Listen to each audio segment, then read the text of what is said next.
ಸಮಾಜ ಕಲ್ಯಾಣ ಇಲಾಖೆ, ಅಂಬೇಡ್ಕರ್ ನಿಗಮ, ನಾಗರಿಕ ಹಕ್ಕು ಜಾರಿ ನಿರ್ದೇಶನಾಲಯಗಳು ದಲಿತರ ಅಭಿವೃದ್ಧಿಗಾಗಿ ಕೆಲಸ ಮಾಡುತ್ತಿದ್ದು, ಸರ್ಕಾರದಿಂದ ಸಿಗುವ ಸೌಲಭ್ಯಗಳನ್ನು ಪರಿಶಿಷ್ಟ ಜಾತಿ ಮತ್ತು ಪಂಗಡದ ಜನರು ಸದುಪಯೋಗ ಪಡಿಸಿಕೊಳ್ಳಬೇಕು ಎಂದು ನಾಗರಿಕ ಹಕ್ಕು ಜಾರಿ ನಿರ್ದೇಶನಾಲಯದ ಅಧೀಕ್ಷಕ ಕುಮಾರಸ್ವಾಮಿ ಹೇಳಿದರು.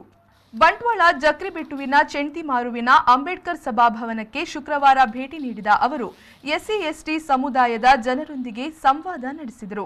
ಸರ್ಕಾರದ ಸವಲತ್ತುಗಳನ್ನು ಎಸ್ಸಿ ಎಸ್ಟಿಗಳಿಗೆ ಸಿಗುವಂತೆ ನಾಗರಿಕ ಹಕ್ಕು ಜಾರಿ ನಿರ್ದೇಶನಾಲಯ ನೋಡಿಕೊಳ್ಳುತ್ತಿದೆ.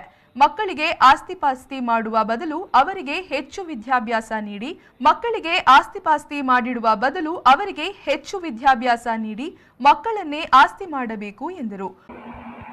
ಎಸ್ಸಿ ಎಸ್ಟಿಗೆ ಸರ್ಕಾರ ನಿಧಿಯನ್ನು ಮಂಜೂರು ಮಾಡಬೇಕಾದ್ರೆ ಕರೆಕ್ಟಾಗಿ ನಿಯಮ ಪಾಲನೆ ಮಾಡಿ ಮಂಜೂರು ಮಾಡ್ತಾ ಇದ್ದಾರೆ.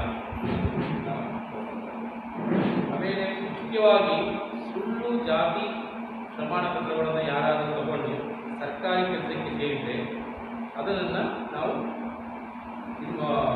ಪತ್ತೆ ಮಾಡಿ ಅವರನ್ನು ಕೆಲಸದಿಂದ ತೆಗಿಬೇಕು.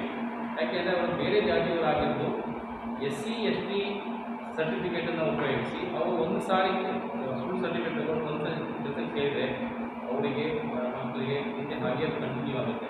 ಅದಕ್ಕೆ ಅದನ್ನು ನಾವು ಯಾರಾದರೂ ಅದನ್ನು ಪತ್ತೆ ಹಚ್ಚಿಕೊಟ್ರೆ, ಈಗ ನಿಮ್ಮಲ್ಲಿ ತುಂಬ ಜನ ಸರ್ಕಾರಿ ನೌಕರಿದ್ದೀರಿ, ಆ ಥರ ಯಾರಾದರೂ ತಗೊಂಡಿದ್ರೆ ಅಥವಾ ಹಳ್ಳಿಯಲ್ಲಿ ಸುಳ್ಳು ಜಾತಿ ಪ್ರಮಾಣವನ್ನು ಯಾರು ತಗೊಂಡು ಅದರ ಉಪಯೋಗ ಪಡಿತಾ ಇದ್ದರೆ ಅದನ್ನು ನಮಗೆ ಮಾಹಿತಿ ಕೊಟ್ಟರೆ ನಾವು ಅದರ ಕ್ರಮ ತಗೊಂಡು ಅದನ್ನು ಪರಿಶಿಷ್ಟ ಜಾತಿ ಹಾಗೂ ಪಂಗಡದ ವಿದ್ಯಾರ್ಥಿಗಳ ಕಲಿಕೆಯ ಅನುಕೂಲಕ್ಕಾಗಿ ಹಾಸ್ಟೆಲ್ಗಳಿದ್ದು ಅದರ ಸದುಪಯೋಗ ಪಡೆಯುವಂತೆ ತಿಳಿಸಿದರು. ದಲಿತ ಮುಖಂಡರಾದ ವಿಶ್ವನಾಥ್ ಚೆಂಟಿಮಾರ್, ಶೀನಾ ಚೆಂಟಿಮಾರ್, ವಿಶುಕುಮಾರ್, ಗಣೇಶ್, ಸುರೇಶ್, ಭಾಸ್ಕರ, ಅನಿತಾ ರವೀಂದ್ರ, ಸಂಜೀವ ವಿಜಯ್, ರಾಜು, ಕೊರಗಪ್ಪ, ಅಶ್ವಿನಿ, ಯಶೋಧ, ವಸಂತಿ ಯೋಗೇಶ್ ಮೊದಲಾದವರು ಉಪಸ್ಥಿತರಿದ್ದರು.